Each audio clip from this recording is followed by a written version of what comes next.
Você sabe o que é ghosting? É um termo utilizado para designar o término repentino de um relacionamento com uma pessoa sem qualquer explicação ou aviso e ignorar quaisquer tentativa de contato ou comunicação feita por essa pessoa. Por conta disso, hoje a psicóloga Fernanda Machado vai nos esclarecer dúvidas sobre o tema. Oi, Fernanda, bom dia, seja bem-vinda. Bom dia, muito obrigada. Eu que agradeço o convite, muito feliz de estar aqui hoje. Fernanda, o que é o ghosting? Então, como você muito bem explicou, nada mais é do que o antigo chá de sumiço, né? A pessoa que simplesmente vai embora sem deixar nenhuma explicação, sem dar algum retorno para aquela pessoa em que ela estava se relacionando, né? E isso causa muita angústia em quem fica.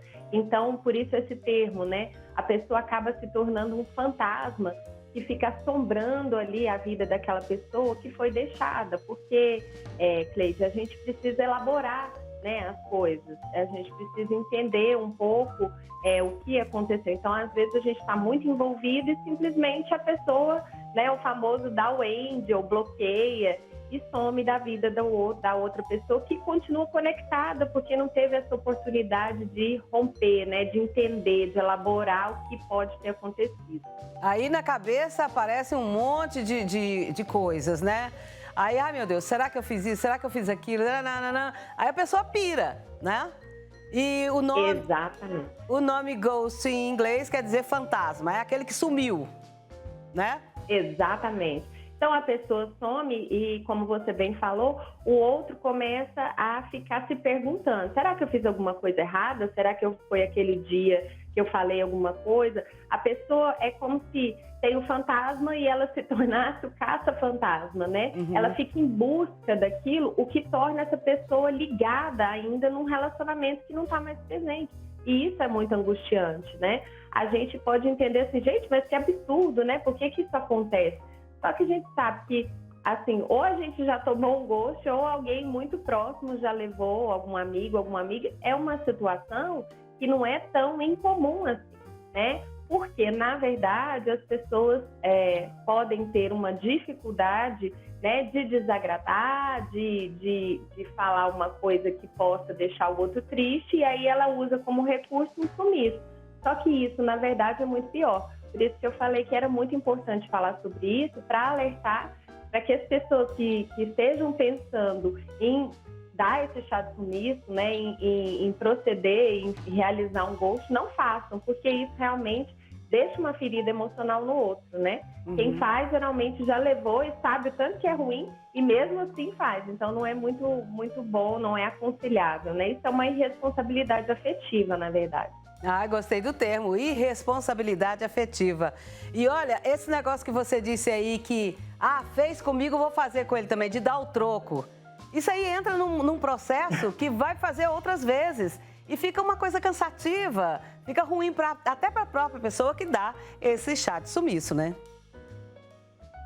Sim, com certeza. Aí a relação, então, assim, a partir do momento que existiu esse rompimento sem muita explicação, já é uma relação que a gente já entende que não tem muito futuro, né? Então, às vezes, no consultório, muitas pessoas chegam angustiadas por esse término repentino, sem muita explicação, sem muita argumentação. E elas se mantêm ligadas. E, geralmente, eu digo para o paciente investigar por que ele está fazendo ghosting com os próprios sentimentos. Por quê? Porque ele não está encarando também a verdade, né?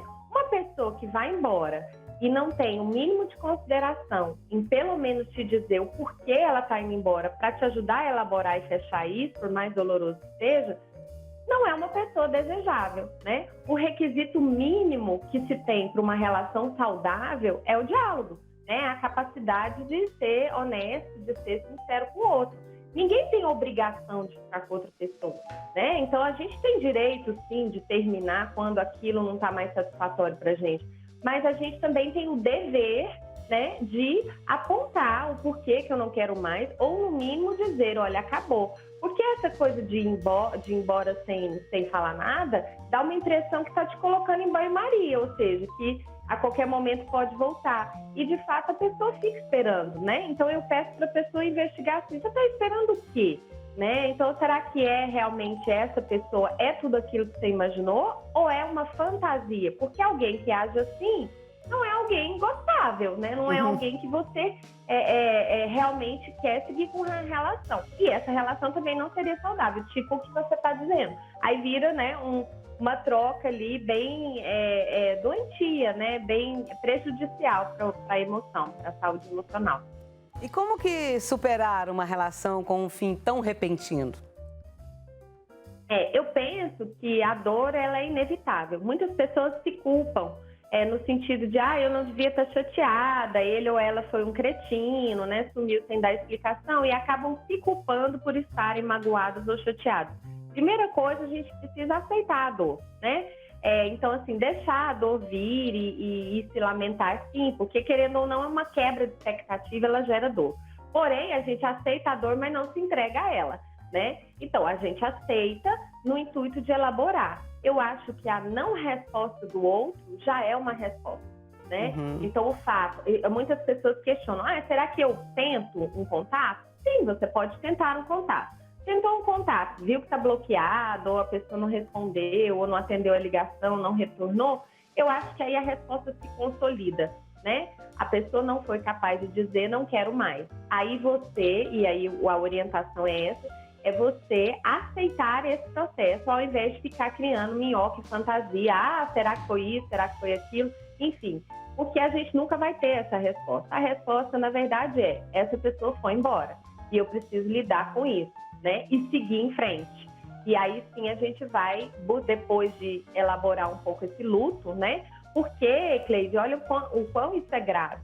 É um luto muito parecido com aquelas situações de desaparecimento de entes queridos, aquelas pessoas que perdem pessoas, né, por morte mesmo, em situações trágicas, né, em que você não consegue encontrar o corpo ou a pessoa desapareceu. Na verdade, fica sempre aquela fantasia do que aconteceu, será que essa pessoa está em algum lugar? Isso é muito angustiante, né? E aí elaborar e aceitar isso é o caminho para seguir em frente. Então, encarar, não se culpar, foi o outro que errou, né? Mas depois de aceitar isso, seguir, né? Fazer coisas prazerosas e buscar alguém que seja mais interessante e que tenha mais recursos para ter uma relação saudável, né?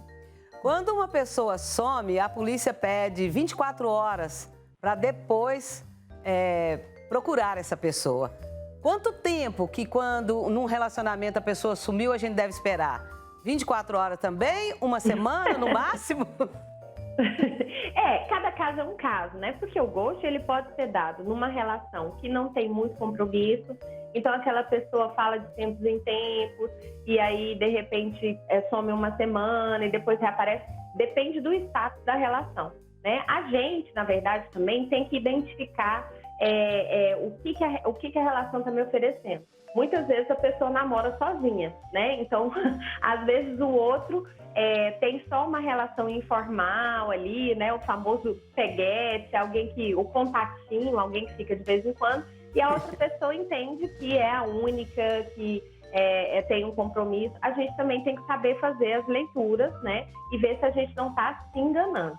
Então, para ser considerado um desaparecido, né? Eu acho que você tem que perceber como que era a dinâmica desse relacionamento, né? Bom, a gente conversava eventualmente, de repente eu mando uma mensagem e passa muito tempo, não há resposta, depois eu mando outra e não há resposta, eu já posso considerar. Então, eu acho que isso depende muito do status. Agora, ocorrem sumiços como esse em relações realmente com compromisso, né? Pessoas que frequentavam a casa, que conheciam familiares e, de repente, você não consegue contato. Eu acho que aí é mais grave e aí, em menos tempo, você já identifica que teve alguma coisa errada, né? Que realmente você já pode dar por desaparecido ali aquela pessoa. Se o contatinho sumiu, por 3 dias já é motivo pra gente, cascar fora. Agora, quando a pessoa... quando a pessoa não consegue superar a situação assim, de imediato, quando é perceptível que é necessário procurar ajuda? Quando a pessoa está assim, agora eu tenho que procurar ajuda. Sim, porque a pessoa fica paralisada naquela situação, né? Ela realmente fica sentindo, não pensa em outra coisa. Na verdade, Cleide, a gente, enquanto ser humano, a gente tem uma necessidade de fechar ciclo, né? Então, assim, a gente pode observar, quando você começa a conversar com alguém no WhatsApp, né, um amigo, qualquer pessoa de trabalho, e aí você é interrompido, parece que fica aquela angústia para você terminar aquela conversa, né? É uma ansiedade de finalizar. Muitos joguinhos, inclusive de celular, eles são baseados nessa máxima, assim, né? Você fica ali viciado naquilo porque você precisa fechar o ciclo, né? Só mais um pouquinho, só mais um pouquinho, só mais essa fase, e aí você fica envolvido. Então, as relações, quando elas não têm o fim, elas realmente fazem com que a pessoa fique muito conectada a elas. Você me diz, quando procurar ajuda? Eu acho que quando essa pessoa perceber que ela está ainda muito paralisada numa situação, só fala disso, fica o tempo todo fazendo o quebra-cabeça, tentando encaixar, tentando achar motivos, insistindo num retorno do outro, indignada, e aquilo vai prejudicando outras áreas, né? Então, vou para o meu trabalho, eu fico concentrada porque eu estou pensando lá no porquê, será que ele mudou, será que aconteceu alguma coisa, será que apareceu mais... Enfim, eu não paro de pensar no outro e em buscar essa resposta. Então, é hora de eu buscar a resposta em mim. E aí, um profissional, né, de saúde mental pode te ajudar a encontrar essa resposta dentro de você, porque a gente não controla, né, o que o outro fez, faz ou pensou. Na verdade, a gente nunca vai ter essa resposta, né? Ok, minha querida, muito obrigada pela sua participação no nosso programa hoje. Um bom final de semana e bênçãos do Pai Eterno para você. Amém, eu que agradeço. Quero finalizar com um recado assim: enfrente o término, né? Mesmo que seja difícil, é melhor para outra pessoa sofrer aquele término do que ficar sem saber o que aconteceu. Não pratique ghost. Muito bem. Um beijo para todos. Tchau, Obrigada. tchau.